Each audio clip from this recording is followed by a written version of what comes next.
Amigos, amigas, bienvenidos a Más que una canción, un lugar en donde intentamos escarbar un poquito más en las canciones, no quedarnos solamente con lo superficial, entender de dónde vienen, cuáles son las historias, los datos curiosos, cosas que por ahí no sabemos, no tenemos idea, y justamente nos ayudan a entender el porqué del nacimiento de la canción, o el éxito, o el fracaso, o simplemente el significado.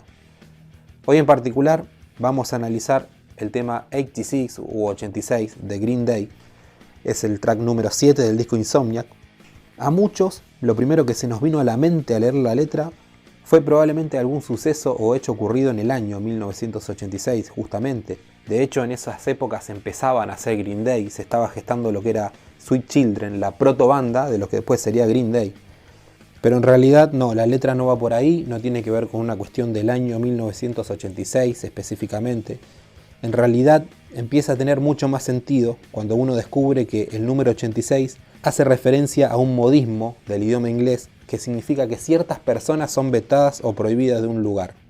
Es una expresión que nace en la década del 20 y se usaba en bares y restaurantes primero para identificar productos que ya no estaban disponibles y después con el tiempo se empezó a utilizar como sinónimo de prohibido o vetado. No hay vuelta atrás del 86, repite el estribillo unas 11 veces a lo largo de la canción, como para que quede claro el mensaje. Ahora bien, ¿cómo nace el tema? Bueno, el tema nace con un problema para Green Day que fue firmar con una gran discográfica previo al estallido de Dookie. Firmar con grandes discográficas siempre fue un problema para las bandas punks, y Green Day no fue la excepción. Green Day deja Lookout Records, un sello independiente, y entra a Warner. Obviamente se da la explosión masiva de Green Day, empiezan a escucharse por todos lados, y ellos venían de una escena muy floreciente, una escena punk muy floreciente en California, y venían de tocar mucho en un club que se llamaba Gilman Street. Gilman Street fue el epicentro de esa escena. Tocaron prácticamente todas las bandas que después explotarían en los 90.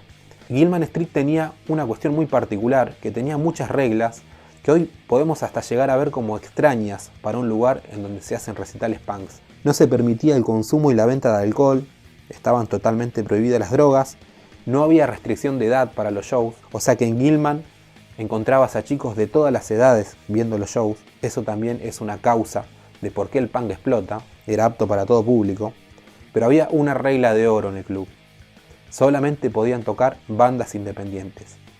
Entonces Green Day firma con Warner y queda prohibido de por vida para tocar en Gilman Street. Gilman Street era la segunda casa de Green Day. Tocaron 47 veces entre el 87 y el 94. Y sobre todo para Billy Joe, él describe el lugar como una universidad. Hasta hay fotos en donde él está entre el público viendo a otras bandas. Él siempre fue desde muy chico a ese lugar. Billy Joe recuerda esos días como una de las etapas más difíciles de su vida. El tipo había pasado de héroe a villano en su propia tierra y en un par de meses solamente. Incluso hasta se tuvo que mudar de casa, en la casa que vivía con su mujer, por las constantes amenazas que le venían de una escena punk súper radicalizada y que tenía a Green Day entre ceja y ceja. Hace poco Billy Joe hace referencia a todos esos días tormentosos para él en un podcast que se llama Welcome to My Panic, que pueden escuchar en este canal subtitulado al español haciendo clic en la etiqueta, en donde él afirma textualmente que la cultura de la cancelación fue inventada por el punk rock, haciendo referencia a que en esos días la escena punk prácticamente canceló a la banda. Aquella época de furia, sumada a las numerosas e interminables giras y los costados no tan seductores del éxito, fueron un gran caldo de cultivo para la composición y gestación de Insomniac, el disco sucesor de Dookie, que terminó siendo el disco más oscuro de la carrera de Green Day hasta el momento. Y el tema 86 fue un claro ejemplo del momento abrumador que estaba viviendo Green Day por aquellas épocas. En el libro Smash del periodista Ian Winwood, definen a la canción como una clase magistral de beligerante resignación que expresa el dolor y el rencor de Billy Joe. Incluso lo llamativo de la letra es que está relatada en segunda persona. No es una respuesta a toda esa gente, sino que es una recopilación de frases que la banda escuchaba en ese momento todo el tiempo en todos los lugares.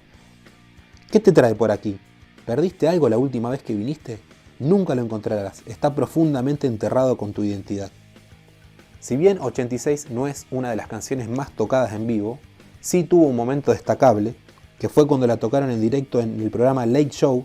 En ese programa se puede apreciar perfectamente la ira contenida en la banda en ese momento y que se transformaba en energía y en un vivo abrumador. Por aquellos días empezaba para Green Day una de las etapas más agrias de su carrera, que daría como resultado uno de los discos más queridos para sus fans. Si les gustó este video, pueden hacer clic en suscribirse, pueden activar la campanita para recibir notificaciones, pueden dejar su comentario, pueden dejar canciones que les gustaría que analizáramos, historias, datos curiosos, cualquier cosa que tenga que ver con el punk es bienvenida en este rincón que llamamos Los Otros Records.